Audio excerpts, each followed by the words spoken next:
Hello, ഇന്നൊരു കപ്പ ഉണ്ടാക്കുന്ന വീഡിയോ ആണ് ചെയ്തേക്കുന്നത്. കപ്പ മാത്രമല്ല, എൻ്റെ കപ്പയുടെ പണിയിലേക്ക് കയറുന്നതിന് മുന്നേ ഞാനൊരു ഡ്രിങ്ക് കഴിച്ചിട്ട് രാവിലെ കയറാനായിരുന്നു.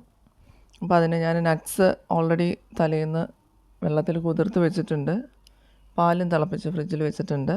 ദെൻ പാലിൻ്റെ മണം അവോയ്ഡ് ചെയ്യാൻ ഏലക്കയാണ് അതിനകത്തോട്ടിട്ടത്. ദെൻ പഴം കൂടെ ആഡ് ചെയ്ത് വിത്തൗട്ട് ഷുഗർ, പഴവും നമ്മുടെ ഡേറ്റ്സും കൂടെ ആകുമ്പോഴത്തേക്ക് അത്യാവശ്യം മധുരം വരും. ദെൻ നട്ട്സ് ഇരിപ്പുണ്ട് അതിനകത്ത്, നട്ട്സും ഇട്ടിട്ടുണ്ട്. പഴവും ഡേറ്റ്സും കൂടെ ആകുമ്പോഴത്തേക്ക് അത്യാവശ്യം മധുരം ഉണ്ടാവും. അങ്ങനെ അതും നമ്മൾ തിളപ്പിച്ച് ഇതുകൂടെ ചേർത്തപ്പോൾ ഫസ്റ്റ് അടിക്കുകയാണ്. ഫസ്റ്റ് അടിച്ചെടുത്ത് കഴിഞ്ഞിട്ട് പാലൂടെ ചേർത്ത് ഒന്നുകൂടെ ഒന്ന് ബ്ലെൻഡ് ചെയ്തെടുക്കുമ്പോൾ അതാണ്ട് ഈ ഒരു ടെക്സ്ചറിൽ കിട്ടും. ഇടയ്ക്ക് ഇച്ചിരി പഴം എനിക്കിഷ്ടമാണ് അതങ്ങനെ കിടക്കുന്നത്. അങ്ങനെ അതടിച്ചെടുത്തു. രാവിലെ എന്തിനാന്ന് ചോദിച്ചാൽ രാവിലെ ബ്രേക്ക്ഫാസ്റ്റും അല്ല ലഞ്ചും അല്ലാത്ത രീതിയിലാണ് രാവിലെ ഫുഡ് ഉണ്ടാക്കാൻ പോകുന്നത്. നല്ല ചൂടാണ്, ആ സമയത്ത് കഴിക്കാനാണ് അത് ചെയ്തെടുത്തത്. ദെൻ പണിയിലോട്ട് കയറി. നമ്മുടെ കപ്പ ഫ്രോസൺ കപ്പയായിരിക്കുന്നത്. ഫ്രോസൺ കപ്പ അതിൻ്റെ തണുപ്പ് കുറച്ച് മാറിയിട്ടുണ്ട്. കട്ട് ചെയ്യാനുള്ള പരുവമായോ എന്ന് ഒന്ന് ചെക്ക് ചെയ്താൽ മാത്രമേ പറ്റത്തുള്ളൂ. കുറച്ച് നേരം ആയതുകൊണ്ട് എൻ്റെ തണുപ്പ് മാറിയിട്ടുണ്ടാവും. ഞാനതെടുത്ത് നോക്കുകയാണ്.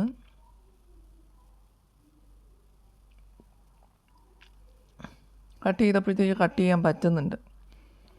അങ്ങനെ പാക്കറ്റിൻ്റെ ഹാഫ് എടുക്കാമെന്ന് ആദ്യം വിചാരിച്ചത്. ദെൻ കട്ട് ചെയ്ത് വന്നപ്പോൾ അത് ഫുള്ളെടുത്തു. കപ്പ മാത്രമല്ല, കപ്പയുടെ സൈഡായിട്ട് നമുക്ക് മത്തി കിട്ടിയത് ക്ലീൻ ചെയ്ത് വെച്ചിട്ടുണ്ടായിരുന്നു. അപ്പോൾ ക്ലീനിങ്ങും മത്തിയുടെ പരിപാടികളൊന്നും ഞാൻ വീഡിയോയിൽ കാണിച്ചില്ല.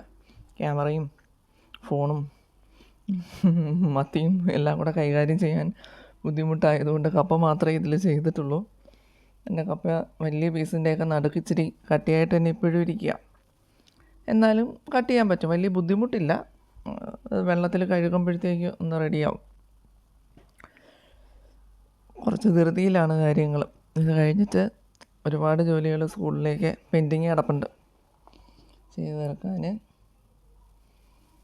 ഇത് വാഷ് ചെയ്ത് കട്ടിയുള്ളൊരു പാത്രത്തിലേക്ക് വേകാൻ വയ്ക്കുക എന്നുള്ളതാണ് അടുത്ത ഒരു നടപടി.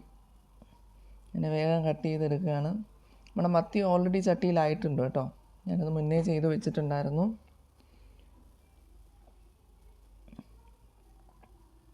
ഇത് കട്ട് ചെയ്ത് കുക്കറിലോട്ടാക്കിയിട്ടുണ്ട്. ഞാൻ സൈഡിൽ കണ്ട നിങ്ങൾക്ക് കാണാം ചട്ടിക്കകത്ത് മത്തിക്കറി എങ്ങനെ റെഡിയായിട്ടിരിപ്പുണ്ട്.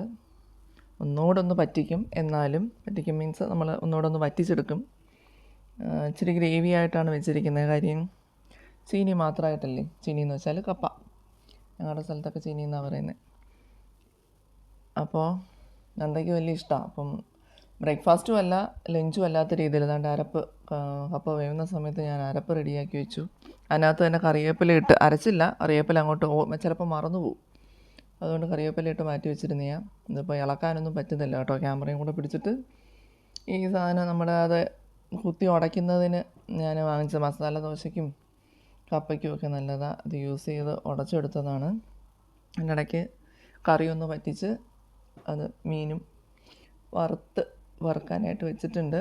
അതൊന്ന് റെഡിയായിട്ട് വരുന്നു. ഫൈനലി എല്ലാം പ്ലേറ്റിലാകാറായി. അപ്പോഴത്തേക്ക് എണീച്ച് കഴിക്കാനുള്ള തയ്യാറെടുപ്പിൽ വന്നിട്ടുണ്ട്. അതിന് 11 ബ്രേക്ക്ഫാസ്റ്റും അല്ല ലഞ്ചും അല്ല, ആ ഒരു രീതിയിലുള്ള ഫുഡാണ്.